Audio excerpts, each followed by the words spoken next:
वीर वीरमदेव राजकीय स्नातकोत्तर महाविद्यालय जालोर के YouTube चैनल पर आप सभी का स्वागत। विद्यार्थियों, इससे पूर्व के वीडियो में हमने संत कबीर के व्यक्तित्व और कृतित्व पर सामान्य चर्चा की है। आज हम पढ़ेंगे कबीर की भाषा और कबीर का दर्शन। संत कबीर की रचनाओं की भाषा कैसी थी, उनके दर्शन और भाषा पर विभिन्न विद्वानों ने क्या मत दिए हैं, उस पर हम आज बात करेंगे। विद्यार्थियों, मध्यकाल के जितने भी संत हुए जिन्होंने अपनी वाणी के माध्यम से लोकमानस में, जन सामान्य में अपने उपदेश दिए, तो उनका जो प्रमुख उद्देश्य था वो सामाजिक सुधार का था, सामाजिक समरसता का था। उनका उद्देश्य कवि बनना नहीं था। ठीक उसी प्रकार से जो कबीर है, कबीर पहले संत थे और उसके बाद है जो वो कवि के रूप में जाने जाते हैं।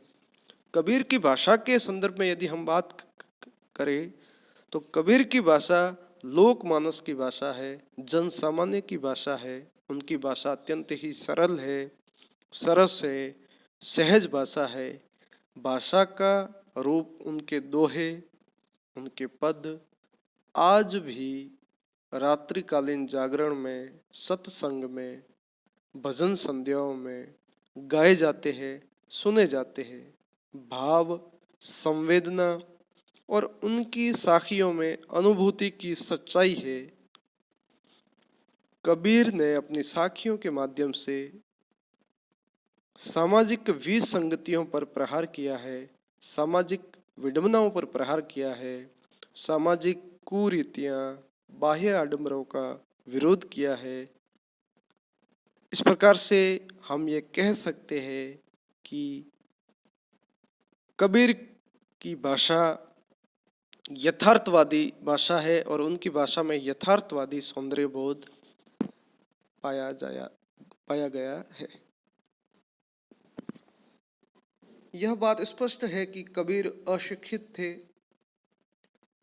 कबीर की साखियों को उनके शिष्यों ने कबीर की संपूर्ण वाणी का संग्रह किया। कबीर की भाषा में पूर्वी हिंदी का रूप मिलता है, खड़ी बोली हिंदी का रूप मिलता है, ब्रज भाषा के शब्द मिलते हैं। आचार्य हजारी प्रसाद द्विवेदी के अनुसार भाषा पर कबीर का जबरदस्त अधिकार था। वे वाणी के डिक्टेटर थे। जिस बात को उन्होंने जिस रूप में प्रकट करना चाहा, उसे उसी रूप में भाषा से कहलवा दिया। बन गया तो सीधे सीधे, नहीं तो दरेरा देकर। भाषा कुछ लाचार सी कबीर के सामने नजर आती है।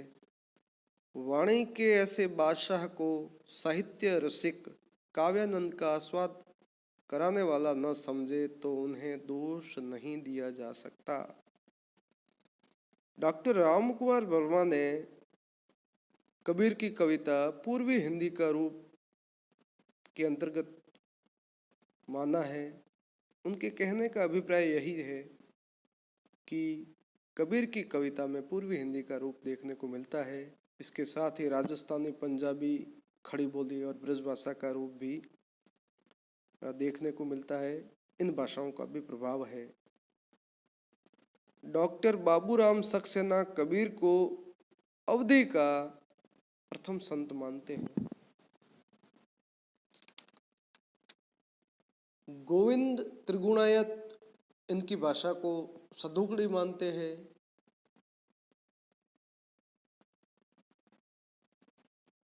डॉक्टर बच्चन सिंह कहते हैं कि कबीर की भाषा संत भाषा है और संतों का संबंध सीधे जनता से था। वे निम्न वर्ग में उत्पन्न हुए थे, उनके साथ रहते थे, यात्राएं करते थे, उपदेश देते थे, अतः वे बोलचाल की भाषा का व्यवहार करते थे। भोजपुरी, ब्रज और राजस्थानी का भी उन पर प्रभाव था। आचार्य रामचंद्र शुक्ल जी ने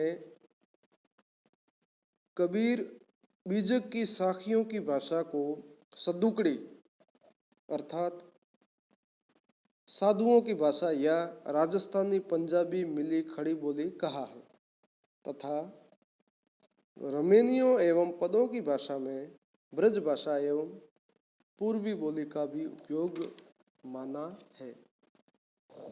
साथ ही आचार्य रामचंद्र शुक्ल कहते हैं कि भाषा बहुत परिष्कृत और परिमार्जित न होने पर भी कबीर की उक्तियों में कहीं कहीं विलक्षण प्रभाव और चमत्कार है। प्रतिभा उनमें बड़ी प्रखर है, इनमें संदेह नहीं। अर्थात इनका मानना है कि बहुत ज्यादा परिष्कृत और परिमार्जित तो भाषा नहीं थी, फिर भी उनकी उक्तियों में विलक्षण प्रभाव और चमत्कार दिखाई देता है।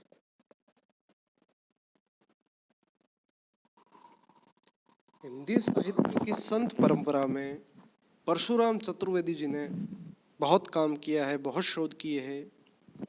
उत्तरी भारत की संत परंपरा ग्रंथ संत साहित्य को समझने का सबसे प्रखर और प्रभावशाली ग्रंथ है। परशुराम चतुर्वेदी जी संत कबीर की भाषा को लेकर कहते हैं कि कबीर की भाषा में अवधी, भोजपुरी, ब्रज भाषा, खड़ी बोली इन चारों का प्रयोग मिलता है। राजस्थानी व पंजाबी का प्रयोग भी उनकी रचनाओं में दृष्टिगोचर होता है। कबीर का संबंध राजस्थान से माना जाता है। उसकी वजह यह है कि इनके गुरु का नाम स्वामी रामानंद है और रामानंद के 12 शिष्यों में धन्ना पीपा का संबंध राजस्थान से है और पीपा की कथा में, पीपा पर्ची में यह स्पष्ट उल्लेख है कि स्वामी रामानंद के साथ कबीर भी राजस्थान के झालावाड़ क्षेत्र के गागरोनगढ़ में आए थे। डॉक्टर श्याम सुंदर दास के अनुसार कबीर ने अपनी उक्तियों पर बाहर से अलंकारों का मुलब्बा नहीं लगाया। कहने का अभिप्राय यही है कि उनकी भाषा में जो अलंकारों का प्रयोग होता है या कहावतों का प्रयोग होता है या जो छंद है वो स्वाभाविक रूप से प्रकट होते हैं।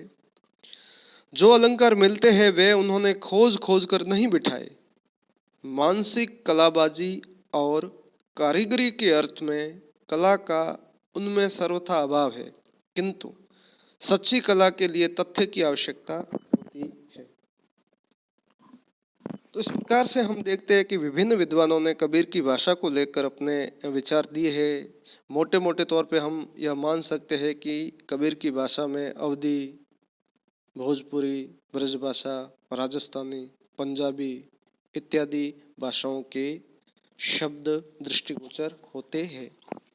कबीर के दर्शन के बारे में यदि बात की जाए तो कबीर की साधना में नाथ पंथ, वैष्णव मत, वेदांत, सूफी मत का प्रभाव है। तो यह भी कहा जा सकता है कि कबीर की साधना में नाथ पंथ, वैष्णव मत, वेदांत और सूफी मतों का सार तत्व विद्यमान है। कबीर ने अपनी वाणी में सत्संग को महत्व दिया। सत्संग, सत्य का संग, जहाँ सत्य की बात की जाती है, सत्य के माध्यम से परम तत्व, परम पिता परमेश्वर की आराधना बात की जाती है। परमात्मा का जहाँ नाम स्मरण किया जाता है। गुरु की महत्ता को उन्होंने अपनी वाणी में महत्व दिया।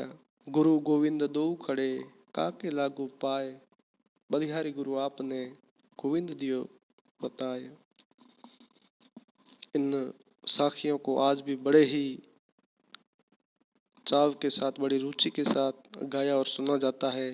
कबीर की वाणी में प्रभु को याद करना, प्रभु के स्मरण की महत्ता को व्यक्त किया गया है। कबीर की वाणी में, उनकी साखियों में ईश्वर की सर्वव्यापकता को महत्व दिया गया है। ईश्वर कण कण में व्याप्त है। ना मैं मंदिर ना मैं मस्जिद ना मैं काबा कैलाश में, मौको कहाँ ढूंढत बंदे मैं तो तेरे ही पास में। कबीर ने सामाजिक कुरीतियों का विरोध किया, मूर्ति पूजा का खंडन